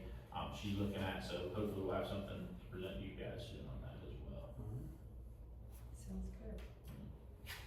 Is that, this question, is that something, what the council's doing, certain things that they could post on the media, is that what you're saying? Yeah, ma'am, that is employees. Huh? That's employees to put in the personnel manual. Oh. There's nothing in the personnel manual on social media, and there should be these Certain days. things they can put on. I can't make guidelines for the council members. But we can definitely follow them, so Yeah. hopefully that'll be a situation where we can learn what they are and actually follow them ourselves, because we definitely need to govern ourselves. That's it. There's a bunch of other stuff he's working on. Right. It's not really- Without question, I definitely There was a appreciate it. list about that long. Yeah. All right, I don't really have anything as it relates to roads and streets. I know we're getting close to, possibly having the engineers come in and do the design and go out for bid for the paving that's gonna happen in front of us here. So kinda excited about that, just to see some new asphalt in town. That's basically, you know, that used to be the thing I love, so hopefully just to see a little bit, show some progress. Vice Mayor. I just want to reiterate, follow the agenda for these meetings. It is super important so that we don't get off into uncharted territory. And I know that some people may think that, you know, it doesn't need to be said, but it does, I promise you. And with the social media, until, our attorney gets back with us, just make sure that you are not deleting anything, even if you don't like what is being said, even if you don't agree with what is being said. Because that is the biggest violation that you could be doing on social media. Is if you post something and somebody comes on there and they comment, and even if it's a derogatory comment that you absolutely are not okay with being on your page, please do not delete it. I'm asking you, please do not delete it. You're causing yourself problems. I was asked to delete it. No, I'm just telling you. So, by someone in this room. Okay. I'm not talking about your post. Okay. I'm saying if you post something and somebody comes on that post and says something derogatory, disagreeing with your post, do not delete that person's comments. Yeah. Because that is a violation of the First Amendment. And I'm just saying that that is the biggest problem with social media in this capacity. Just letting you know. Even if you don't agree with the comments, just let it sit there. And I know it might sound easier said than done, but just let it sit there until he comes to us with his guidelines that he wants us to follow, which I am totally open to. Okay, infrastructure, water and sewer, we've got a W3C meeting tomorrow at 1 o'clock here in this room. So I hope y'all can join us. I don't know how it'll go. It's a mystery to me as well. Y'all come on. And thank you, Curtis, for working on that leak, really. I've seen y'all out there. And, well, I mean, you're fixing leaks all the time. I feel like that's all you do. But I just wanted to tell you thank you. You and Miss Phillips were at the youth sports meeting last night. Y'all ever talk about that? It went exceptionally well. We had 3 openings for commissioners. So there's, with the BYL, there's a board, and then there has to be a commissioner over each sport. And then under the commissioners are the coaches. And so we had 3 commissioner openings. We had baseball, softball, and basketball that needed to be filled, and they were all filled last night. And we had another family state that they wanted to coach 12U baseball. The commissioners are all also going to coach. We do still need some more coaches, but the board is still in place until June. They will revote in June, but this was extremely important because the commissioners, like, as it stands with their bylaws, the BYL bylaws, nobody else can run for office who hasn't already been in. So these new commissioners now will have a footing in and they can run for office if they want to. We've also learned that there is not just the Babe Ruth licensing, there are 2 other licensing that are held by BYL, not by any person, but it is by the Bronson Youth League. So whoever is the president kind of controls it, but they don't own it. And Bronson, the town of Bronson could take it over at any point if we wanted to. We would just have to buy them basically, and kind of just take over. So that is an option, but in my opinion, I think we should give this group one more chance. I just want to say the biggest difference between the meeting last night and all the other meetings that we've ever been to was most of the time Ms. Lamb is very offensive, and most of the time she is not taking in information. She is defensive. She is sweating bullets most of the time. This was not her last night. Not her at all. She was completely calm. She was completely absorbent. She was taking in information. She didn't shut down one bit. She was transparent. Whatever she's got going on in her life right now, I hope it continues, because she's obviously at a place of peace, and I trust her at this point. And I just hope that our families can encourage the communication. And we need to build back our community, so that we can lean on each other when we need each other. That's the best part of having a community. But they have the rights to the youth league. There's gonna be a lot of help needed. A lot of assistance is gonna be needed from a lot of people, from everybody that can put in 30 minutes to an hour, whatever. So I look forward to it.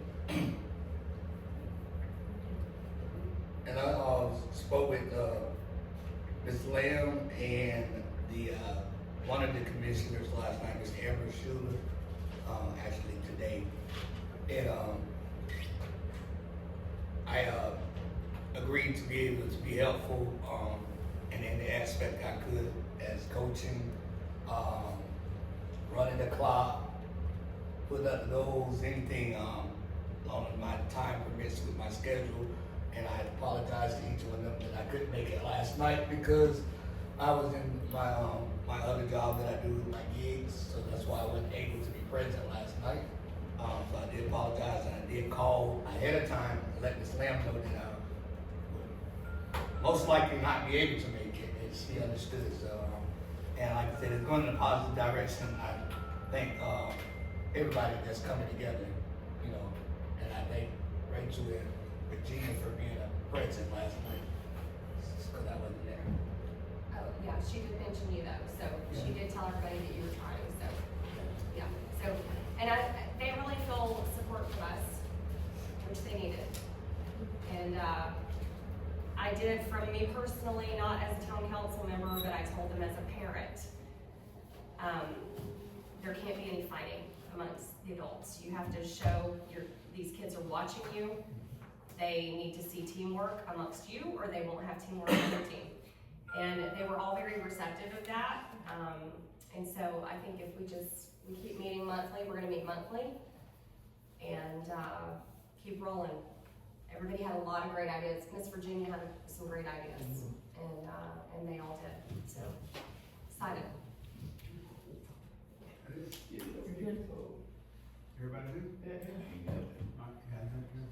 All right, that's everything? No, it's Councilman Stacy's. I just asked him if he was good. Oh, that was it, okay. I thought you was talking about it with that part. All right, right here I had where I was, we didn't agree on having the parade for Christmas. So my next thing that I want to present to the council is having a movie night, Winter Wonderland, Christmas in the Park. And I saw that Rachel on the little group text that we had said that she could get Santa free of charge, which that would be great if she could do that. Because the Santa that I had is booked already. I want to clarify something. We did not break the sunshine law. We had already voted on Santa. We did. We voted to get a Santa, and I just simply texted everybody and said I found a Santa. We did not break the sunshine law. It was a discussion about something had already been voted on and Yes. passed. Just want to clarify. It's in here, it was passed. And for the recording, we did not break the sunshine law. Okay, go ahead. All right, so I don't know how you book Santa. so But I need a date to secure him. okay, so the date secured on would be, the best date would be the 20th, because Chiefland is Chiefland. Say it's not loud. Chiefland Christmas festivities are on the 13th. So we want to try to have municipal people possible come, and then also with the movie in the park, having like serve like hot chocolate or coffee. And I do have where they have the when you have to get the certificate to have the copyrights of the movie. Is called the MPLC blanket license certificate, that you have to go online and apply for it, which would give you the rights to having the movies. If you could have numerous movies, you could have up to 4 movies where you can just do it for any particular events that you may have. If you have another movie night, and the movies are like $100 a piece to get certified copyrights and that. But the name of the company is called MPLC Blanket License Certificate, and the town manager has to go online and get that. So it goes through the company of the proper procedure. Because you told me that, you said we had to get a copyright. I said, so yeah, we that's have to why have we a did- performance license is what I have seen in the past. I don't know anything about this different type of license. But I'm saying, this is why I went and did research, because you told me that you need to get. Did you call them? Did you reach out to them at all? We never had no movie, no license, show no movie in the park. Yes, we Yes, did. we have. Yes, we did. We had We did to. it last year. Sherry has the information on it. Oh, okay. But see, That's what I'm saying, When we you did it got last the people time, to it come was with the cheaper if you projector bought and all that. multiple. yeah, that's what's it. Yeah, so Yeah, like, they we come bought with all 3, that. and then you had like a Distributor. Mhm. Yeah. That's what we had before. They came out, we purchased, you told them the movie we want, they come out and they actually do, So that's the they distribution. got the projector and everything, and they did the movie themselves, it wasn't something. So how much does that cost? Back then, you see, you gotta realize I'm old. Back then, it probably seemed like it was like $700 or something. Wow. That's a lot of money. Mhm. But it, you know, you're talking $100, but you still gotta get the projector, you gotta get the screen, you We got, already have that. We have all that. you got all that, well, if y'all got all that, then We just gotta get the rights. We have a projector, I don't know if we have speakers, that's the only thing that I. See, that's the thing, they had all of Yeah. that, they just came and said. Because Rod did ours. That's the one that they use for WC3 meetings? Oh, that. That Is it is, big that's, enough for a Oh, we movie? can't What is get it? it. They It's did it like before. that. no, I'm talking about the projector itself. Yeah, that's See what- that. one? Yeah, we got an inflatable, That's what I was Wait, telling you that about. projector? I don't know which one, I don't know, Yeah. so Rod is the one that did it, You know originally, something about it. so, and, 100. and honestly, if we could get a price for Rod to do it again, that would probably be our best bet to go, honestly. Because he came in there and set it up, the problem is that I think that they were trying to pay him per hour instead of paying him as a entertainer. One-time fee. Yeah, and he is an entertainer, so, like, I think that we should ask him for a quote maybe to do that and see what he charges, because he did very well setting up. Well, if this, gonna be too expensive, another route that we have, we can, I also talked to the chief about having this, Santa Claus come on a fire truck, and he said he would be willing to do that. And that way we can at least have something related to Christmas for the kids around here. I love the movie idea, but your budget has already gone down $1,800 and the fiscal year just started in October. So if we do this and it's $800 or $1,000, that's dipping into your budget for the rest of the year. Well, that's another thing I got to bring up to you. If you don't mind, and I'm biased, okay, because you can tell I like Christmas a lot, and I really appreciate Reggie a lot. I would, so something I've learned since being here, and I have the same goal you guys do, especially you, Reggie, is like make the town great, your community. But I found over time that you can take a shotgun approach, or you can take a rifle approach, right? So if you narrow your focus, you can deepen your impact. And as a church, I'm like, when I first started pastoring, I'm like, I'm gonna do 10 events. I'm gonna do everything. And what you find is you just can't keep the energy and the momentum. But if you narrow it down, like we're only doing 3 big things a year, and you see how that Christmas event last year. I mean, Bronson this is the Christmas party in Lee County as far as I'm concerned. Nobody had more attendance than we did. And we got free food, we got play like a walk in Bethlehem, a train that goes crazy and like all this stuff. We're doing Christmas for the kids in Bronson. And I would say, what I would invite the town to do is like, man, give me your $800, come on. I'll give you the table. You run into fatigue if you And that's why I always say, I mean, it seems like maybe I'm against things, but I'm not against things, but I do know that everything's got to be thought out, and people have to have time to respond to what you're trying to do. You know, we're gonna feed people this on Saturday, Thanksgiving dinner. I don't know that we got it out there enough, but we started doing it last year, cause we're doing it annually. So Saturday, we're gonna have a Thanksgiving dinner for about 500 people. You stay faithful. And so people know about it, and the people that come to the children's table, they get that information every time they come to the children's table. But it's just gotta be a situation where you give something time to develop. And I have no problem with showing a movie. If I get the information we need, and you're gonna show a movie, I don't have no problem. How about this? I understand what the pastor said, I understand what you said. All right. If she can get the Santa, then we still just like say we can have the Santa up here and maybe have a photo when the kids can come here and take a photo with Santa like they used to do at the bank. That way it's still something related, still something related to Christmas, because everybody, you're going through with the religious way what Christmas really is, which is very important. So you think the town should represent the pagan side of Christmas? But I'm just saying, a lot of kids still like Santa Claus, so you don't have a Santa related. We do have a gentleman who plays Santa Claus, who drives the train for us, but he's just not, he's jolly, but any other white people. I'm just saying, I wanna do something for the kids. Why don't we do the Santa on the fire truck and then go in with them? Sorry. Cause we don't do Santa. Sorry. They don't do Santa.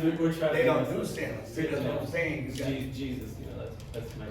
Everybody ain't religious, To have Santa here with like a little backdrop, and we could probably just do like a little backdrop for pictures. That's what I'm saying, Can you yeah. set Very us up simple. that spot for Santa? Like, And we can even come here and use their phone. I would love to make that Use their compromise, phone but to I take pictures, no photographer, no, we can He's do a that dinner on a guy, very okay. tight budget.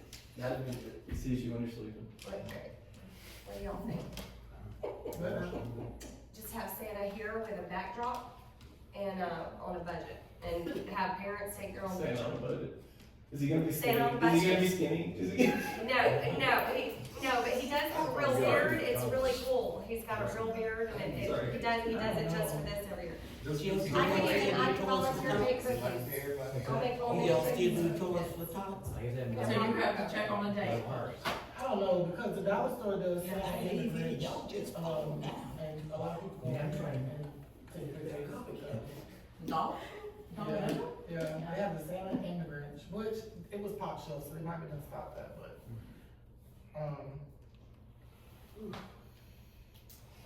What about you, Mr. Franklin, what do you think?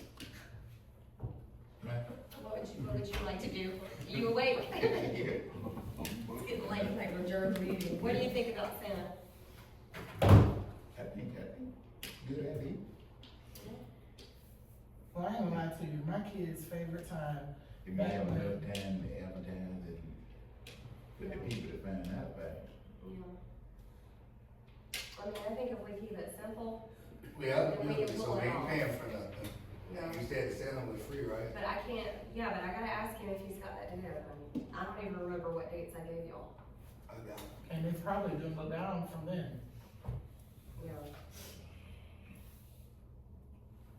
But if we can, could we, The 20 was one of your free days, right? can we try to, work towards having a movie night next year? Because that was a great way to have the community together. Plus on the 20th, or whenever you plan to have a movie night, it might be 38 degrees outside, so you have to be careful with all those things. That's what it was. That's a summertime event, for me, that's a summertime event, because it's weather permitting, Yeah. And mosquitoes and everything. Yeah, those burning bag already took over. That will be a problem, so that's what people might come out in the cold. But 2 hours, you're asking for 2 hours? This time of year. I mean, I would go over 2. So we did have a place to show movies until they tell it. Yeah. we can make a motion that quick, then we plan to do this and just. Yeah, depending on the date. I think Pending a date, okay. I make a motion pending a Santa on December 20th. Make a motion to have Santa here. I second. All right, I have a motion and a second. All in favor? Aye. Any opposed? Motion carries. Okay, I'll keep y'all posted. I texted him. All right. We're gonna have a Christmas tree up in here. Yeah, well. Is any, okay, one other thing for me, I already mentioned that we were going to, have the Thanksgiving dinner Friday, Saturday.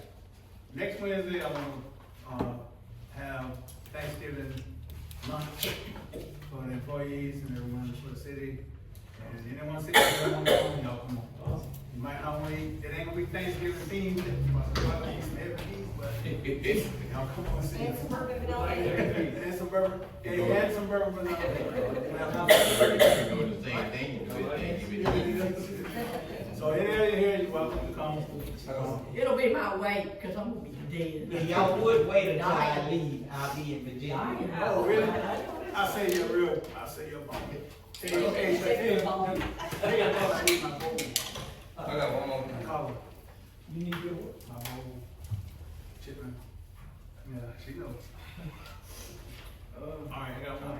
Go ahead. Mr. Manager, the amount that you guys gave me for the budget, cause I don't see where, I was, the one discussed about the fireworks for next year on this agenda that I got. Let's put it on the next agenda. Yeah. Oh, it's not on this agenda. Yeah, that's a long conversation. But she put for the budget. We're not opening budget We don't have, we in don't have that this discussion on the agenda. quarter. I mean, we just did a budget last month. I don't wanna open budget 1 month into the budget. This is showing you what you've already spent and what you have left. That's all. It's Yeah, not but showing I'm anything in saying- the future. This is what I'm asking towards, is that gonna be the total budget for the whole year, for the rest of the year? We're gonna do what we need to do to have the events that we plan to have. If we have to make budget amendments later in the year, if we decide to do fireworks, we'll make a budget amendment later in the year to make sure that can happen. But as far as discussing it tonight, I don't think we should because it's not on the agenda and we can't vote on it anyway because it's not on the agenda. We got plenty of time, but, I mean, we won't have to wait till June, but, you know, we definitely, you know, if it gets on the agenda next meeting, we can have that discussion. All right, anybody have anything else? If not, we're gonna adjourn the meeting.